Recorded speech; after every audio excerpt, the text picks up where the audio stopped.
Good morning, ladies and gentlemen, and welcome to another episode of DUisBURGerBIKER. This episode is going to be a little bit different than the other episodes I have filmed so far, and this episode is going to be quite different than the other episodes. Usually I post videos of nature and places and histories and so on and so on. But the thing is that this time I'm not going to do that, and this time I'm actually doing a motorcycle expo video. And as a matter of fact, this is one of the biggest motorcycle expo video in Germany that's usually held in Cologne in the beginning of December. And as I say, it is one of the biggest motorcycle expositions in Germany. It's called the Intermot. And I have to, right now from Duisburg, I literally have to drive to Cologne, which is, it's going to take about an hour or so. So, it's going to take an hour for me. And well, it's going to be, to be honest, a really interesting one. Oh God, there are so many traffic signals all around, and sometimes it's really hard to not even keep track and get stopped in the sign everywhere. So, on my Instagram page, you might have already seen that I got the Guerilla, which is in Pikes Branch, and I am quite happy with the new one and the new Royal Enfield Line-up. Not only the new Royal Enfield Line-up, and what's coming ahead for Royal Enfield. I am quite excited to see the new Flying Flea, the new electric direction that Royal Enfield is going, and that's gonna be quite interesting. And I've seen pictures of them and they look absolutely amazing. So as it looks like that, I'm gonna be spending a lot of time at the Royal Enfield stall rather than the other stalls. But I'm quite excited to see that there are in EICMA, the Chinese companies, they did a really amazing job, and they came up with quite a few and new motorcycles which are absolutely brilliant, especially CF Moto and Bender.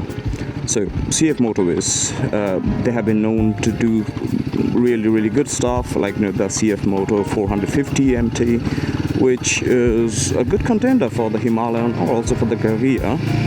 If you consider Guerilla as a scrambler bike, but I don't think most of them, like the official post of Royal Enfield was that it's not a scramble bike but rather a roadster. So in that context, I mean, you can say it's one of the big contenders in the mid-category motorcycle market. And Bender too. Bender have been doing some really good job, and they brought out the Chinchilla 500 and the other different motorcycles, I think Dark Flag 500 and so on. So I'm quite looking forward to see what they came up with, and obviously the Triumph and the other motorcycles that they have in offer. So it's going to be a quite interesting one.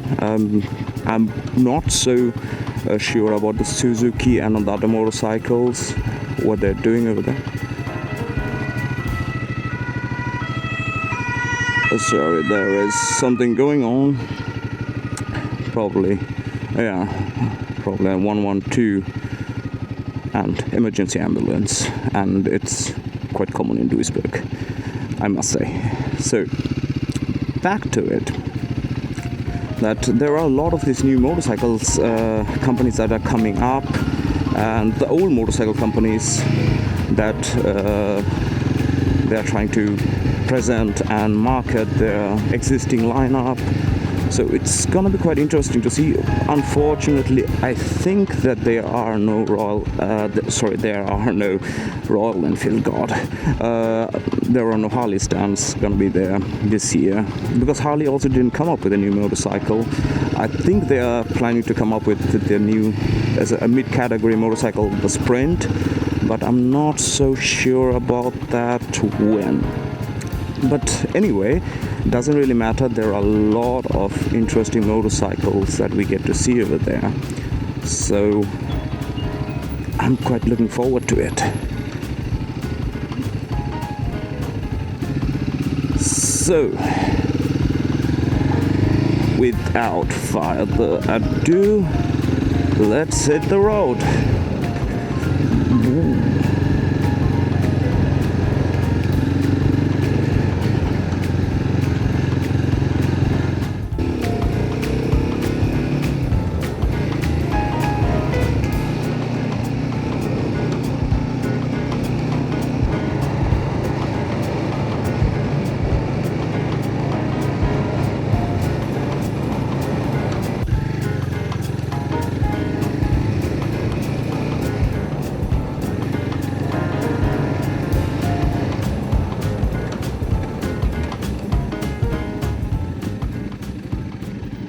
Here we are at the Cologne Intermot, and this is the north side entry, and the first thing you see if I turn my camera around is that the new Norton Line-up.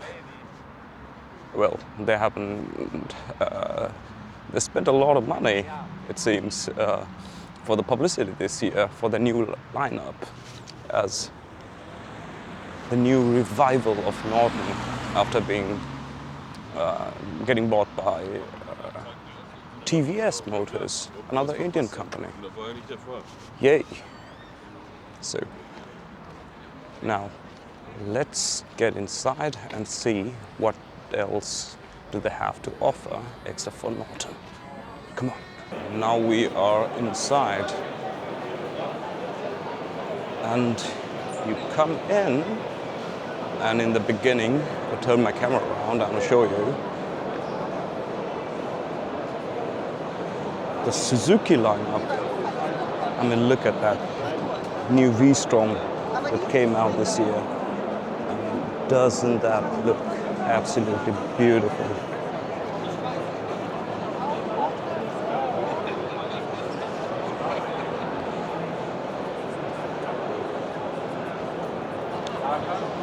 And here is the whole SUZUKI lineup. I mean, it's the last day of the Cologne Intermot, but my goodness, it's because it's Sunday. I think that's why it's so full. It starts every year on 4th of December till 7th of December, and there are the whole SUZUKI lineup. It looks absolutely brilliant.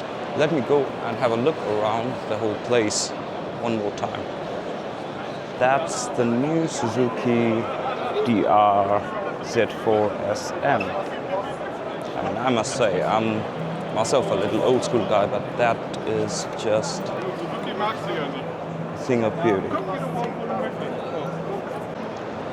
And there is the whole evolution of the Suzuki motorcycles, the old sport motorcycles. I mean, these things are of beauty. It's fuzzy racing. These look absolutely beautiful. Yeah. Many of them are old custom, and then comes to the later models.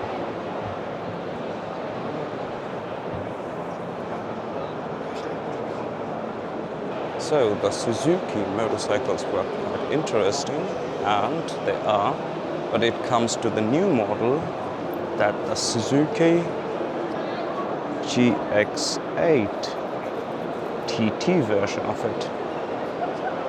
I've seen quite a few videos on top of that, and this looks absolutely brilliant up close. Ain't that a thing of beauty?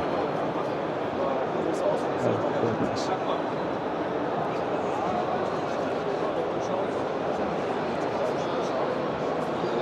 And right now for the motorcycles that I came here.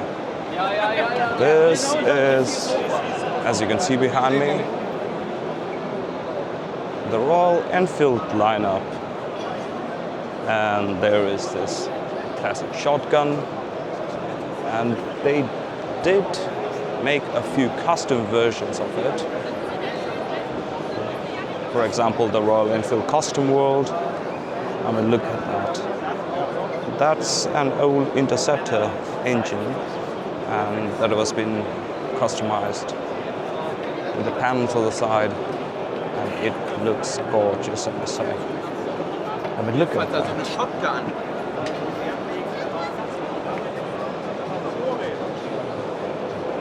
And there it is, the new Royal Enfield Bullet 650.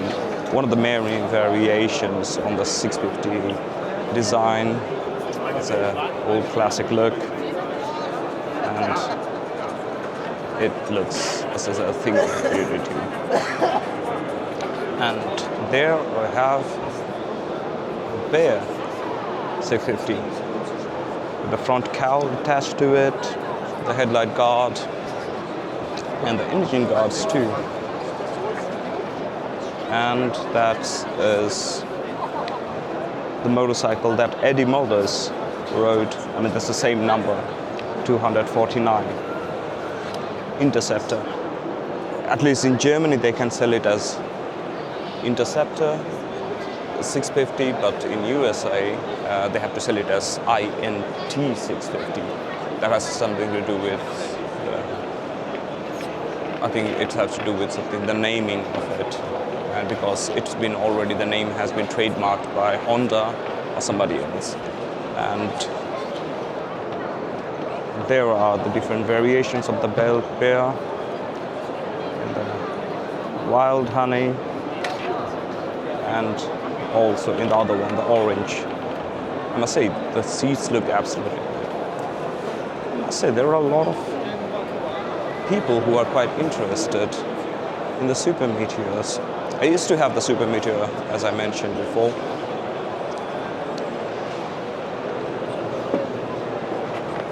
I used to have the Super Meteor, but then I sold it, and right now I do have the Guerilla. And talking about Guerilla, that's a Himalayan, and the traditional one, the base variations. And we go around the corner, and wow, it's quite crowded around here, and there you get the new Himalayan Mana Black. It's quite, and with the rally behind on top of it. There hasn't been much change to it from the old Himalayan, but it is a new Himalayan that's there. They're bringing out in 2026. As you can see, the different colors of the motorcycles. And there are the different from the custom models from Royal Enfield. Most of the customs have been done in 650, the Interceptor, but this one is a thing of beauty. So, as some of you might know, that I am also quite known to the Royal Enfield World DUisBURG. I work with them, and Royal Enfield DUisBURG, the owner of Royal Enfield DUisBURG, Burkhard, built this machine way back, and I don't exactly remember which year it was. I think in 2020, that's about 5 years ago. And this has been also in the motorcycle news. It came out a couple of times. This is not a street legal machine, but they do have it on display in Royal Enfield World in DUisBURG. Anybody who is going there to the Royal Enfield World DUisBURG, I'm not paid to say that, but you can always check them out. They're really, really friendly people, and they do have a huge collection of motorcycles that you can find. Oh, and there is another one. of the Royal Enfield Customs.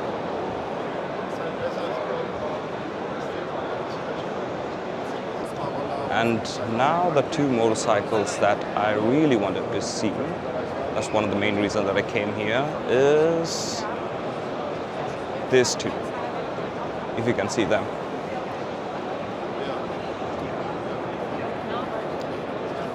They are the Royal Enfield Flying Flea, the C6 and the S6, the two variations. That's the S6, the scramble variation of it.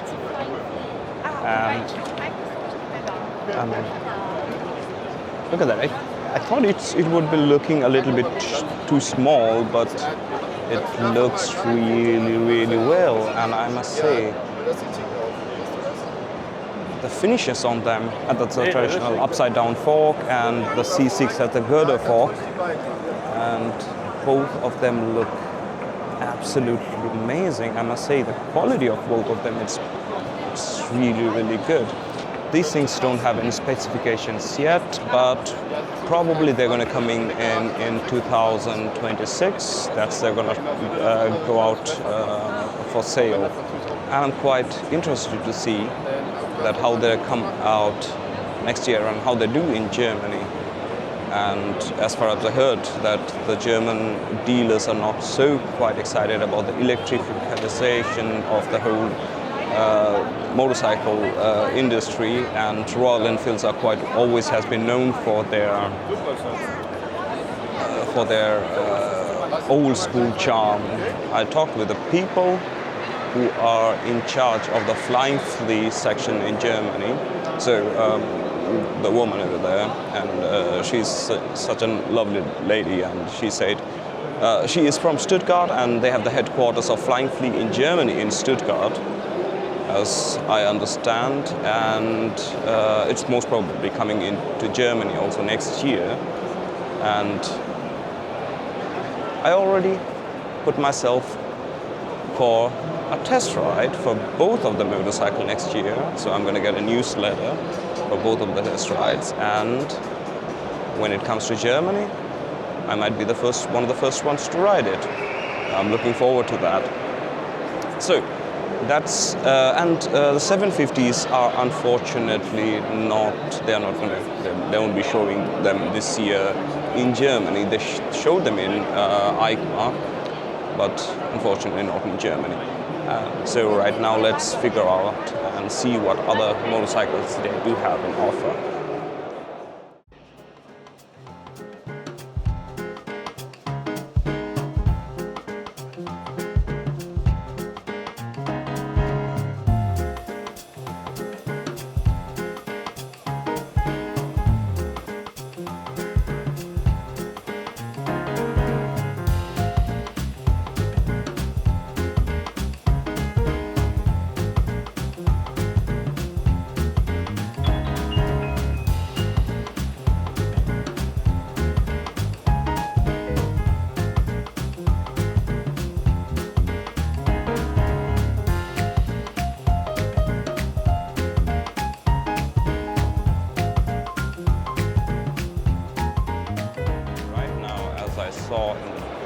Outside the Intermot, the huge digital banner showing all the big Norton revival, and right now we are in front of the Norton store.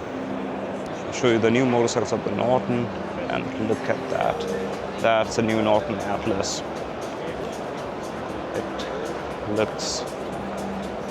It looks absolutely fabulous, I must say.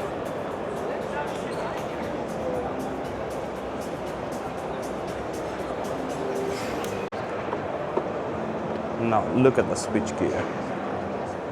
There's digital lighting going on over there, and there is its display and joystick on top of it.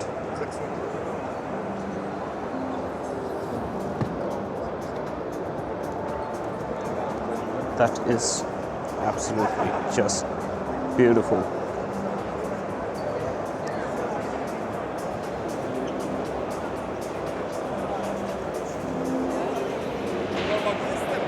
People were talking about it, that when TVS bought it, the Norton, and they're going to downgrade it. I think they expected it completely wrong. I think they upgraded the whole thing. The old Norton Commando and all those motorcycles were quite old.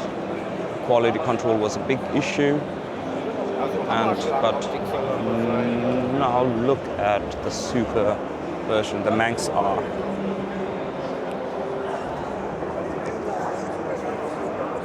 Does not that look absolutely lovely? Look at that motorcycle.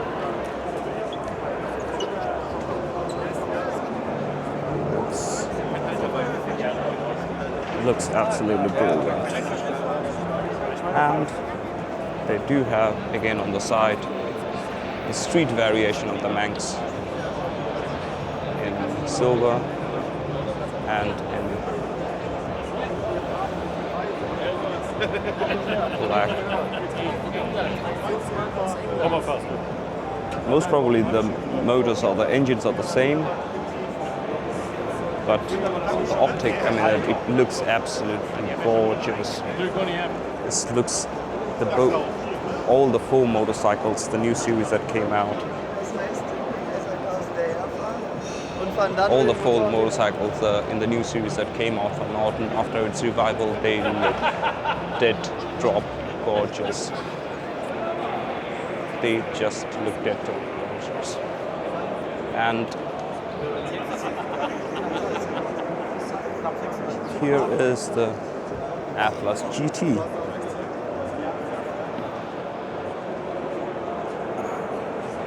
It's a gorgeous motorcycle.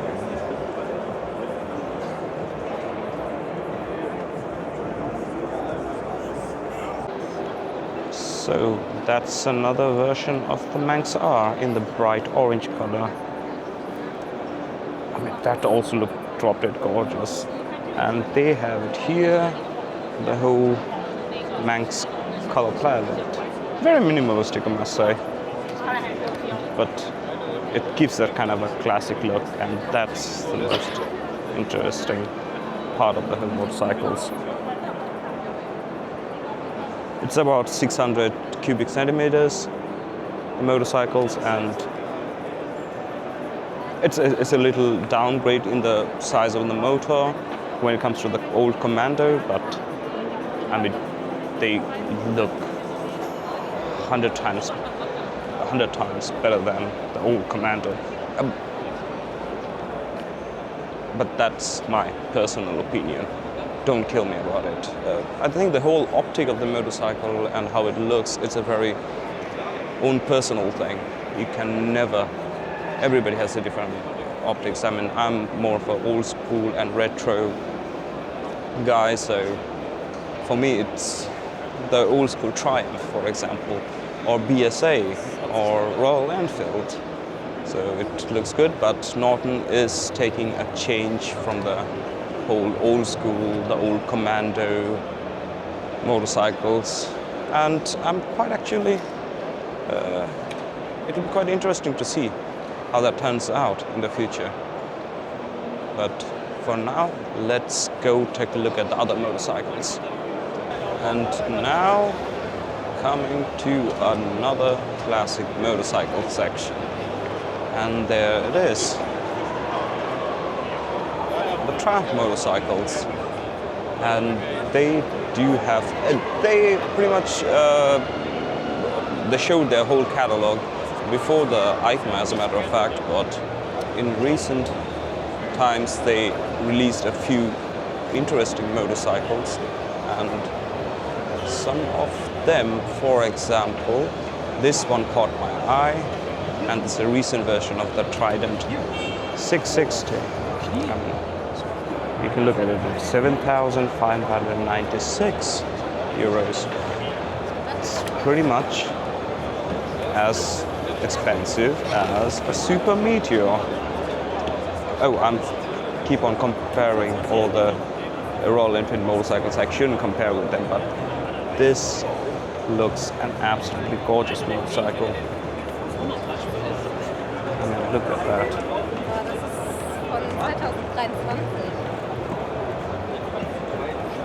expo model, Trident 880. So there is a new one, the Trident 800. They put the Tiger 800 motor in this one, the engine, and this looks absolutely brilliant, I must say. They do have their own branded disc, brake disc, and the new engine. It looks also absolutely gorgeous. 3 cylinders. I'm not sure about the motorcycle cowl. I think it looks a little ugly. The old one looked better, but come on, still look better. It's absolutely fantastic. And there's a new color scheme for the Speed 400 for this year. And I think this looks also drop-dead gorgeous. I always thought it would be a little too short for a motorcycle, but when I'm looking close at it, it doesn't even look like that. It's a little shorter than my Guerrilla, but it still absolutely looks gorgeous, I must say. And there are 2 motorcycles that also caught my eye when I was buying the Royal Enfield. The one is the new one, the XC Scrambler 400 and the Scrambler 900. Doesn't that look absolutely brilliant? I must admit, they are absolutely beautiful motorcycles. That's actually quite expensive, 7,145 euros in Germany. So it might have a hard time competing with the other motorcycles from the same category, but we pretty much know about it. And there is a Scrambler 1200X. That's a big brother of the 900X. This is also one gorgeous motorcycle. And the 900. Oh, sorry, the 1200 XE. Oh goodness, it looks gorgeous too.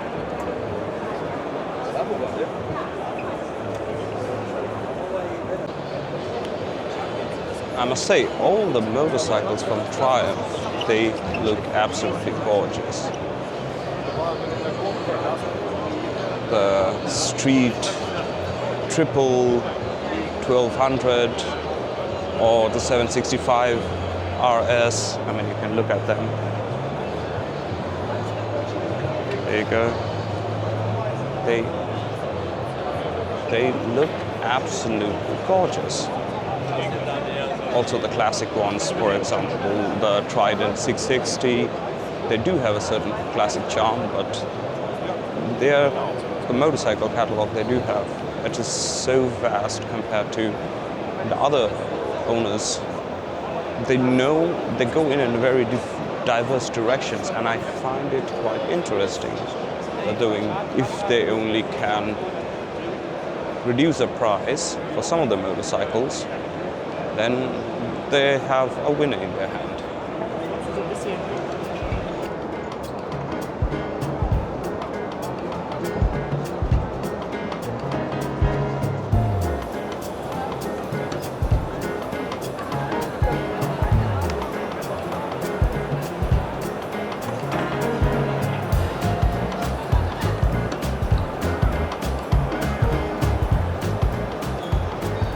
It was a nice afternoon, I must say, and it was a nice end of the weekend. It was an interesting experience, I must say, and for my first time in a motorcycle expo.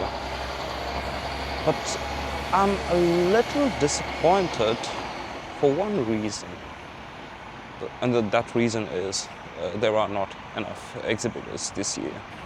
I mean, there were quite a few. I thought the BSA is going to be here. They were not here too. KTM's not here this year. There are a few KTM motorcycles hanging around, mostly highly personalized and custom motorcycles.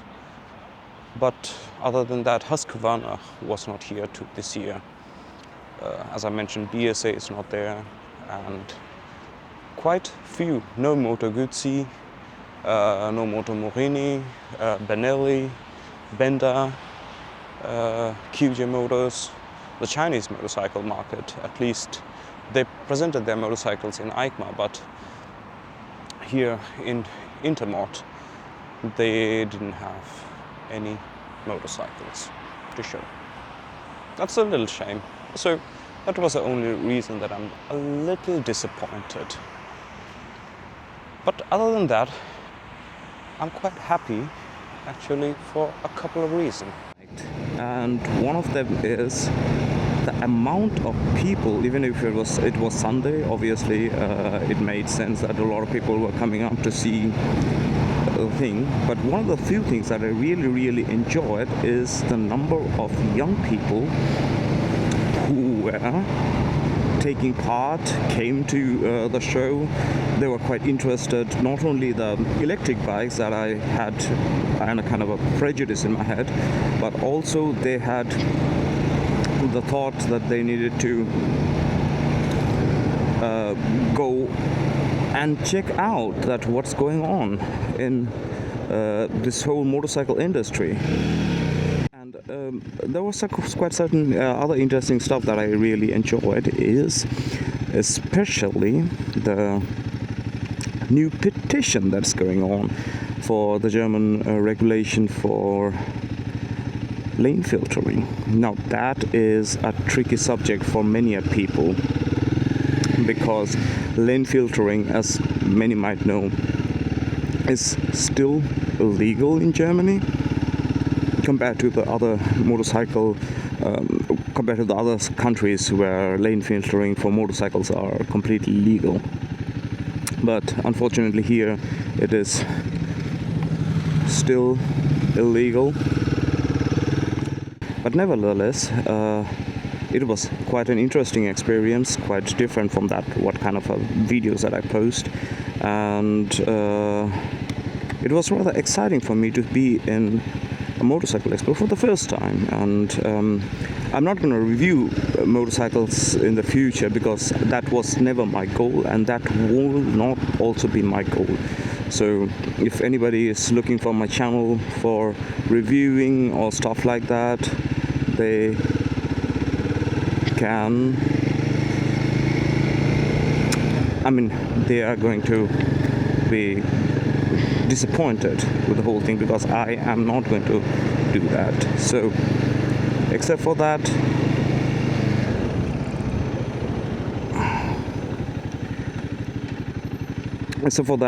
the people who really enjoy my channel, and please give the like to the videos and subscribe. That helps the channel immensely, and it makes me think about making more motorcycle videos in the future. So right now I'm going to head up to the Autobahn, which I'm already on, and I'm going to head back home. So till next time, see ya.